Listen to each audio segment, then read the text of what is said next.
it is the question that you ask to lead up what conversation you want them to start bringing into you, right? So I always start with, what do you know how I get paid?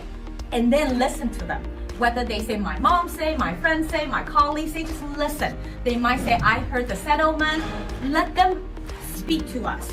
And then based on their answer, lead that conversation into, let's talk about it. So instead of blab on what we believe they need to know, a lot of them don't need to know everything. And they don't need to get confused. So I feel like the biggest conversation I have started last year that I shared with everyone was the concept and the idea that I worth 3%. The first time I heard it, I believe I shared last year, I'm like, that's bizarre. You know, what do you mean 3% on my side?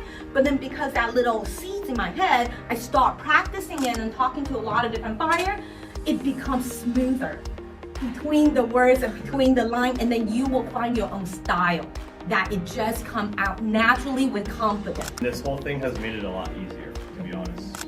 But it makes a lot of sense if you just tell a buyer, hey, in order to work together, we have to have some sort of exclusive agreement to work together. We're putting 3% just in case someone on the other side is paying 3%. I just explained to the buyers, hey, we're gonna ask the sellers to give us a concession to cover this. If at any point in time they're not covering it, like it's a discussion, you're not just gonna end up paying 2.5% of $2 million without knowing.